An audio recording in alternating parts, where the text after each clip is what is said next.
Hey class, this is Sir Japes and you're listening to the Sunnyside Podcast, ang podcast para sa mga estudyanteng Pilipino.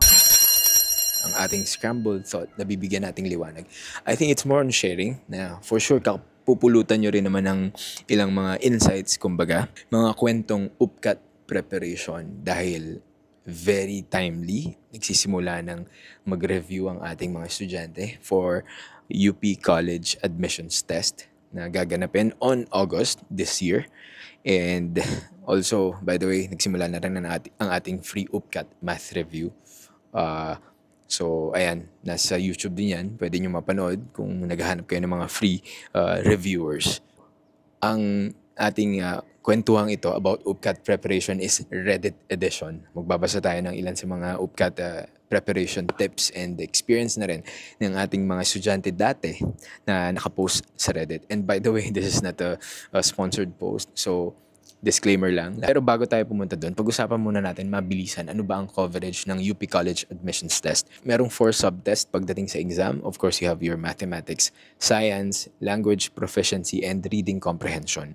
Pagdating sa math, normally takes around 1 hour and 15 minutes. Ang binibigay na time for that. And more or less 60 items yan. Sa science naman, nasa 60 items din yan kadalasan and halos isang oras lang din.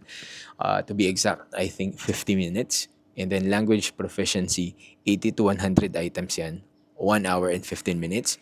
And reading comprehension, 80 to 100 items din yan. 1 hour and 15 minutes. So naglalaro lang dyan sa bilang ng items yung per subtest pagdating sa mismong exam. And kung mapapansin nyo, on average, nasa isang oras kada exam, di ba? So, sabihin na nating 4.5 to 5 hours ang itatagal ng buong UPCAT. So, meron yan madalas morning session and then meron ding afternoon session. Simulan natin sa pag-share ng experience natin. Estudyante ako dati. Siyempre, hindi pa rin naman ganun kauso yung... Kumbaga, meron ng internet pero hindi heavily used, kumbaga. Tulad nung... kung paano na siya ngayon, di ba? Ngayon kasi marami na kayong makikitang mga reviewers online, materials. Dati nagre-rely talaga kami sa books. Tapos, papa-photocopy, ganun. So, nung time ko, dahil wala naman ako enough resources to enroll in a review center, ang una ko talagang pinuntahan is merong review within our school.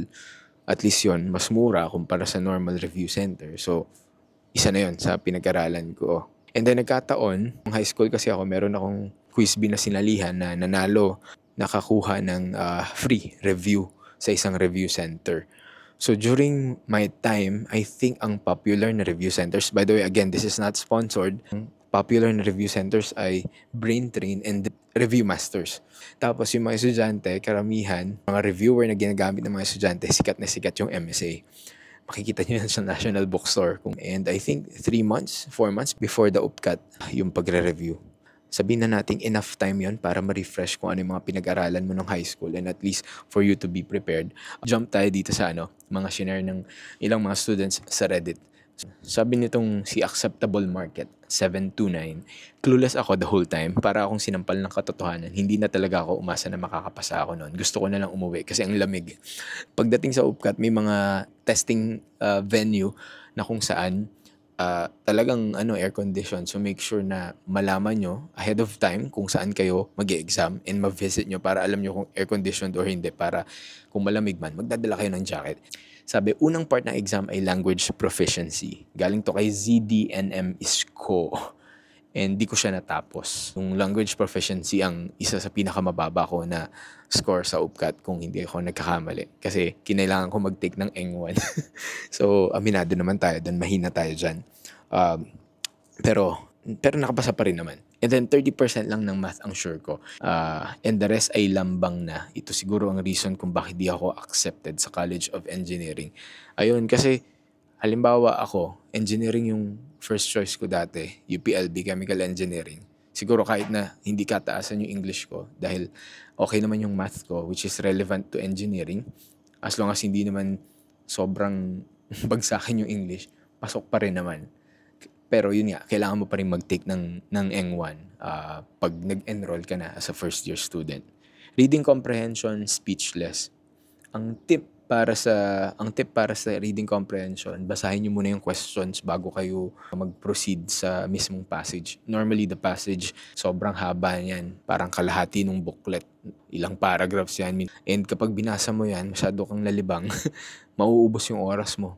Basahin mo muna yung tanong. 1 to 3 questions yan. Tapos tsaka pumunta sa passage. Kung kaya mo nang mabilisan na scan, makikita mo na yung keywords. Nandito yung sagot. Pag natapos mo na yun, probably along the middle of the passage, makukuha mo na yung sagot. Then, proceed ka na to another passage. Ganun ang technique pagdating sa reading comprehension para hindi kayo maubusan ng oras. Sabi niya sa science, medyo madali lang for me since STEM ako and basta alam mo ang basic, good ka na. Ito rin yung isa kong iniisip kasi nakapagturo din ako ng mga senior high before. Feeling ko merong advantage yung mga nasa STEM. Pagdating nyo sa grade 11, medyo, di ba, meron pa rin kayong mga science na subjects. And of course, basic cal, pre-cal. So, may fundamentals pa rin talaga ng math and science. Sa mga ABM, Humes, GAS, then just take that extra step para ma-make sure na ma-review nyo pa rin kung ano yung fundamentals nyo. Kasi at the end of the day, majority naman is yung pinag-aralan nyo pa rin ng junior high. Kaya masasabi pa rin natin in a way, fair pa rin, di ba? Sabi niya, currently, I'm studying lang by self-reviewing gamit mock exams na nag-gather ko. Halos araw-araw nagsasagot ako. Then, nire-review ko. But this is a good one. Lalo na dun sa mga walang budget para makapunta sa review center. Kasi nga, very, pricey din yung mga review centers ngayon. Tapos, sobrang dami ng review centers ngayon, di ba? Also, some people that I know is nag-review center and can't afford naman na mag-review center. That's why if passable ba UPCAT kahit di mag-review center, passable. Kung ang question minsan mga estudyante, sir, papasa pa rin ba ako kahit hindi ako mag-review center? The answer is yes. Meron pa rin mga pumapasa kahit hindi naman sila nagre-review center. Ang tip ko para sa mga walang budget is gumawa kayo ng isang magandang plano, like a table, di ba? Yung mga subjects, and then ano yung mga topics. Halimbawa, math, ilista mo na sa algebra, solving linear equations, quadratic equations, domain, range. Halimbawa lang yan, ilista mo yung mga topics na dapat mong aralin. Marami kayong mahanap na ganyan na ngayon sa Google. And I think meron nga din ibang mga Facebook page na nagbibigay na ng list kung ano yung mga key topics na dapat nyo aralin. So, ang pwede nyo gawin, ilista nyo yun, tapos aralin nyo siya one by one. Mag-set kayo ng date, anong week nyo aaralin, di ba? Para at least hindi kayo nangangarag sa pagre-review. The other one is, humanap kayo ng mga mock exams na, again, available naman online. May mga free. Sabi mo ng mga 2 to 3 mock exams per subject ang kunin nyo. Tingin ko okay na yan. Minsan, sa sobrang daming available resources, nabubulunan din kaya hindi nyo alam kung ano ba yung gagamitin nyo talaga or sabihin na natin hindi nyo naman ma-absorb lahat yan. So ako, personally, ang sasuggest ko sa inyo, kumuha lang kayo ng 2 to 3 and then mag-focus muna kayo doon. If you think you still have enough time para mag-try ng other exams or mock exams, then tsaka nyo gawin yon. Ang base plan mo is mag-focus kayo sa 2 to 3 na reviewers lang muna. Pinost ni Ryan and Angelica, pag nag-a-answer ka ng mock exams, make sure na timeran mo siya. So, this is a good tip. Kasi nga, pagdating sa UPCAT, time-pressured ka. Hindi mo naman kasi kailangan ma-perfect yung buong exam. This UPCAT, parang ang tanda ko, language proficiency, nasa 80 items and then 50 minutes lang. But time crunch talaga, kaya habang nagre-review ka, timeran mo para ma-practice mo with time pressure. Sobrang time pressured ka pagdating sa reading comprehension and I think sa mathematics. Sa mathematics kasi sabi mo na 60 items, 1 hour 15 minutes. So more or less, sasagutan mo lang siya ng 1 minute and ilang seconds lang yun. Again, hindi mo naman kailangan ma-perfect ang exam. Basta majority, masagutan mo. Sabi mo ng 80%, nasagutan mo ng tama, 80 to 85%. Tingin ko nasa safe spot ka na. Sinabi dito, I didn't review, nakapasa rin naman. May mga nagtatanong nito pa minsan, sir, hindi ako makakapag-review, makakapasa pa rin ba ako? So, the answer is yes. Kasi meron din naman talagang mga hindi nag-review pero nakapasa. Pero hindi dahil naging applicable yun sa kanila is maging applicable din yun sa inyo. Kasi depende pa rin yan sa stock knowledge nyo. Pero hindi mo naman maasahan na ganun lahat ng estudyante. So make sure na kung hindi ka ganun ka-confident, then you have enough. You really prepare for the exam. And then may sinabi rin siya dito, instead of leaving a question blank, just take a wild guess and answer it. Right minus wrong ang system ng UPCAT. Each mistake will be a 25% deduction to your score. Kada 4 na mali, meron kang minus 1 point. Meron ako isang video na ginawa na for you to think about Either mag-guess ka ba or i-leave blank mo. Kasi kapag nag-leave blank ka sa UPCAT, actually hindi na lang ini-scorean. Pero imagine, if you leave it blank, 0% yung chance mo na makakuha ng tamang sagot. But if you guess, but make sure it's an educated guess, then probably meron kang 25 to 50% chance of makatama. Paano ko nasabing 50% chance? Siguro 50% chance kung halimbawa meron kang way to do process of elimination na kung saan, okay, ito sure ako, hindi ito yung tamang sagot. Ito hindi ito tamang sagot. So meron ka na lang dalawang options, then mamili ka na lang doon. So kung ako sa inyo, hindi ko siya i-leave blank, mag-educated guess ako para higher chance pa rin na tumama. Pero ang gawin nyo talaga is unahin yung tapusin yung mga sure kayong sagutan. And make sure na no miss na yon, na tama na talaga and hindi kayo magiging careless, di ba? Sayang yung puntos. I reviewed for UPCAT a day before the exam mismo since super hectic ang schedule namin. And by God's grace, incoming freshie na sa UPD this year, so self-review is effective rin as long as disiplinado ka talaga sa pagre-review mo. So yun nga, di ba?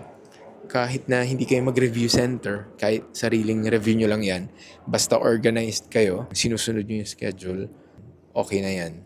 Meron ako naalala na reminder nung review center before na schedule your priorities and then after that, you prioritize your schedule. Kasi walang sense kung in-schedule mo lang yung mga balak mong gawin pero eventually hindi mo rin naman susundan yung schedule mo. So make sure na you follow it religiously. And here's last one na basahin natin. Sabi niya, I went to a review center pero not gonna lie, it wasn't effective. So, tignan nyo, hindi naman lahat ng nagpupunta sa review center ay na-maximize yung benefits. Self-review, pumasok yung information sa utak ko and mas na-practice ko yung taking skills ko na mag-isa.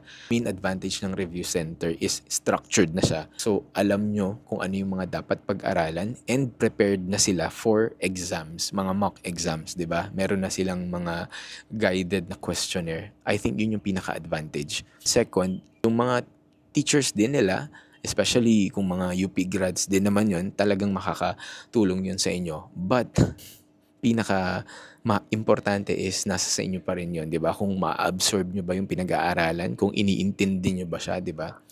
Kaya nga, kahit yung iba, wala naman sa review center, nakakapasa pa rin sila. And meron din namang iba na nagre-review center, pero hindi pa rin sila nakakapasa. And aminin na din natin kasi syempre hindi din naman talaga lahat papasa sa UP dahil meron lang ding kumbaga bilang ng slots na pwedeng ma-accommodate yung university, di ba? And try your best to mimic the test by taking conditions like time pressure and then shading of circles para masanay ka na. Ayan, I think that's also a good practice.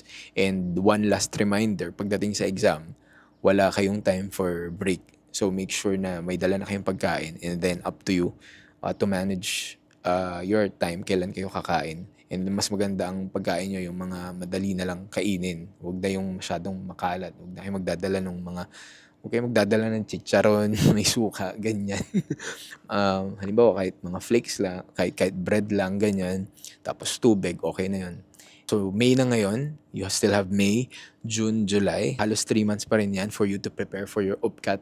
And sana itong video na to kahit paano makatulong as you prepare for your UPCAT and eventually maging scholar ng bayan para sa bayan. That's it for today's episode. My name is Sir Japes and you're listening to the Sunnyside Podcast, ang podcast para sa mga estudyanteng Pilipino. Class dismissed.